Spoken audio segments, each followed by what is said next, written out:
काम सुरू आहे. ड्रेनेजच्या कामामुळे नागरिकांना अडचणी आल्या. नेमकं काय हे आहे विषय? हे बघा, शहरामध्ये हे भुयारी गटाराचं जे काम चाललेलं आहे, या भुयारी गटाराचं कामामुळे इतका मोठ्या प्रमाणामध्ये शहराचं नुकसान झालेलं आहे, इतक्या मोठ्या प्रमाणामध्ये चिखल निर्माण झालेला आहे. आणि हे सगळं घाण, हे सगळं पाप हे आमदार उमराजे निंबाळकर, खासदार उमराजे निंबाळकर, आमदार कैलास पाटील आणि नगराध्यक्ष मकरंद निंबाळकर यांच्या सगळ्यांचं हे पाप आहे. आणि यांचे खरे लाभार्थी कोण आहेत? ही योजना कोणासाठी आणली गेली? ही योजनेचे खरे पात्र लाभार्थी कोण आहेत? तर तुम्ही या ठिकाणी बोरोडा रोडला नगराध्यक्ष मकरंद निंबाळकरचं शेत आहे, त्या ठिकाणी या भुयारी गटाराच्या जे भव्य दिव्य 5 एकरमध्ये त्यांनी जी गोडाऊन उभारले, साधारणतः महिना 10 लाख रुपये भाडे त्याला मिळतंय. तर ती भाडं या मकरंद निंबाळकरांना मिळतंय, असं माझा थेट त्यांच्यावर आरोप आहे. आपण त्या ठिकाणी जाऊन दाखवू शकता की ती गोडाऊन नेमकं कुणा शेतामध्ये आहे. आणि मग नेमकं आपण योजना आणली कशासाठी आणली? या निशिबाला, शहराच्या निशिबाला आपण जो चिखल आणलाय, ते चिखल काढण्याचं पाप तुम्ही, जी चिखल करण्याचं पाप तुम्ही केलंय, तर निश्चित आमचं सरकार 150 कोटी रुपये आणून हे आता केले घाण आपण केले आहे, ते घाण काढण्याचं काम, चिखल काढण्याचं काम आमचं सरकार निश्चित करणार आहे. कचरकुंडीमध्ये अनेक कामे झाली, विकास कामे, पण त्या ठिकाणी काहीच नाही.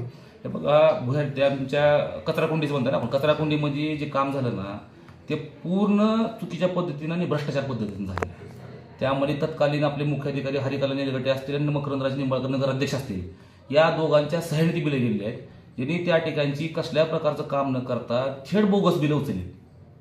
आणि याच्यावर जे आता चौकशी समिती आपण वारंवार नेमल्या आहेत, त्या चौकशी समितीला दडपण्याचं, दाबण्याचं, दडपशाही करण्याचं काम सुद्धा हे महाविकास आघाडीचे आमदार, खासदार, नगराध्यक्ष मंडळी करायला लागले आहेत.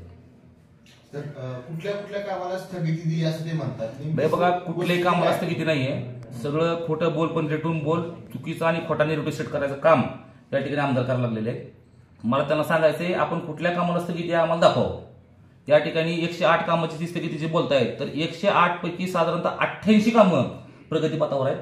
10 ते 12 त्या कामं त्यामध्ये हॉटमिक्सची कामं आहेत, ज्या कामाला पावसाळ्यामध्ये काम करता येत नाही. राहिली 8 कामं जे सुशोभीकरणाची कामं आहेत, तर त्याचं टेक्निकल सँक्शन प्रोसेसमध्ये आहे, तात्काळ त्याची कामं मार्गी लागतील. तुम्ही म्हणतात ते खोटं बोलतात, त्यांनी म्हणतात तुम्ही खोटं बोलतात, नेमकं काय? हे बघा, आपण माझ्या बरोबर चला, मी आपल्याला वस्तुस्थिती, परिस्थिती आपल्याला दाखवतो. बाय मायनिंगचं काम असेल, तुमच्या भुयारी गटाराचं काम असेल, भुयारी गटाराच्या कामामध्ये सर्वसामान्य नागरिकांच्या घरापुढे टाकल्या गेलेला पाईप आणि नगराध्यक्षाच्या घरापुढे टाकल्या गेलेला पाईप, याचा जरी फरक आपण बघितला, तर नेमकं भ्रष्टाचार कोण करते आणि खोटं कोण बोलतंय याची आपल्याला प्रचिती. त्यांनी थेट आव्हान दिलंय की समोरासमोर चर्चेला या कागदपत्र घेऊन. आम्ही कागदपत्र घेऊन तयार आहेत. आमदार, खासदार, नगराध्यक्षांनी कधी चर्चेला कुठेही आम्हाला बोलावं, त्यांना समोरासमोर रोखठोक आणि त्यांचा खोट्याचा बुरखा पाडायचं काम आम्ही निश्चित करू. सध्या धाराशिव जिल्ह्यामध्ये रोजगार निर्मिती नाही, खासदाराला काय होणार? हे बघा, खासदारांनी 2014 मध्ये सुद्धा 15,000 रोजगार निर्मिती करायचं आश्वासन दिलं होतं. ते तरी का पाळलं नाही, ते सुद्धा तिने या ठिकाणी सांगावं.